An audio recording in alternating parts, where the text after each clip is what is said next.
So you must have come across questions where you have no information given to you but just the compound interest of 2 consecutive years. In those questions, there is a shorter way to approaching those questions, and what exactly are you supposed to do? So I'm going to show you how the formula is actually derived or how the shortcut works. Okay, so I want you to understand that the concept of compound interest is just the difference of the amount and the principal, right? So for every year, let's calculate it and let's see a pattern with the consecutive compound interest values. So if I want to find out the compound interest collected at the end of the first year, then it's just amount minus the first value. Formula for amount is just principal times 1 plus r upon 100 whole to the power of 1, because I'm compounding for only 1 year, minus principal. So take out principal common. What exactly you have is 1 plus r by 100, and for the second term, because I've taken out everything, it will be just 1. So thereby I clearly see this 1 and 1 cancels out to give me that compound interest collected at the first year can be shortly found out by simply taking p times r upon 100. Okay, because we want to find the interest. So now you want to find the compound interest collected at the end of second year. Again, we are seeing a pattern. That is the reason I want you to understand that compound interest collected at the end of second year alone is amount collected at the end of second year minus amount collected at the end of first year. Remember, for compound interest, the compound interest value is different for different years whenever you're compounding. And now what happens is, let's apply the formula again. 1 plus r upon 100 whole to the power of 2, that's whole squared, minus principal times 1 upon r by 100. Again, take the common factors out. You have p common and 1 plus r by 100, 1. It is common to both expressions. So if I take out this common, I have one more time appearing this 1 plus r by 100 in the first case. So I'm going to write it once, minus, because I've taken out everything common from this part, I'll write down minus 1. Again, 1 and 1 cancels out, telling me the compound interest collected at the end of second year alone would be p times 1 plus r by 100 and just times it by r by 100. Okay, so what do you see? You see that there is some connection. You got p times r by 100 for 1 year alone. For the second year, the same formula got a little modified. P times 1 plus r by 100 times r by 100. So this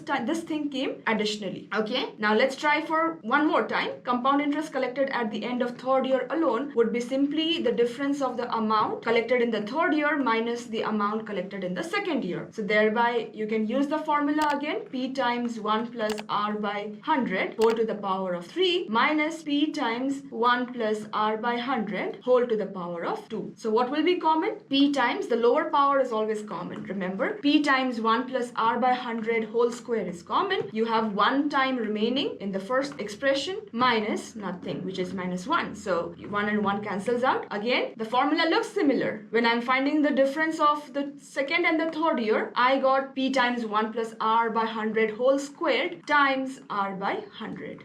Now, you see, if I ask you to find or let's say in your question you have your compound interest given for the second year and the third year. So how can you find it without involving, or the questions really ask you the rate of interest first of all. So if you want to find the rate of interest in this case, when you have the compound interest of 2 consecutive years, then what exactly you're doing is you will divide the compound interest of the higher year, which will be a higher value, divided by the compound interest of the previous year. If I take the formula, then the formula tells me that for the higher one you keep at the top and for the lower one you keep at the bottom. Okay, for the lower one, note that what you are getting is always the common part is just p and r by 100, and the power you're getting is always 1 less than which year you're compounding for or which year you're finding for. So upon doing this, what do I get? I cancel out p and p, r upon 100, r upon 100, and this expression is same here once, but I'll just cancel out 1, giving me what? The compound interest for the third year divided by the compound interest for the second year. If I keep them in ratio, then that is always equal to 1 plus r upon 100. Which means if I'll apply the same logic and I tell you that no matter what number of year you have, okay, if you have 1 year,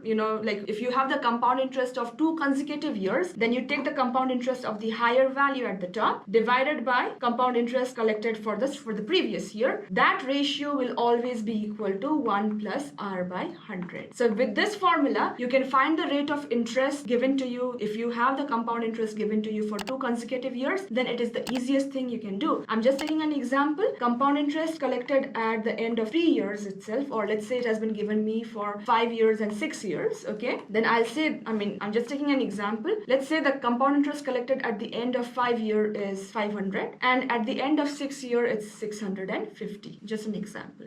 Then they'll tell you find the rate of interest. So what can you do? With the help of this shortcut that I've told you, you can actually divide the higher value 650 by the smaller compound interest value, and this should always be equal to 1 plus r by 100. So now you cancel out the zeros. You get 5 into 10 is 50. This is 13. So 13 upon 10 is 1.3. You subtract this 1 by bringing it to the other side, which gives me 0.3, and now you times it by 100. That's it. With the help of this shortcut, you save yourself a lot of time, and knowing this shortcut will actually help you to deal with these questions without having to show any of your steps. Okay, just the formula that the consecutive years, the compound interest ratio is always equal to 1 plus r by 100. Very simple. I hope this made sense.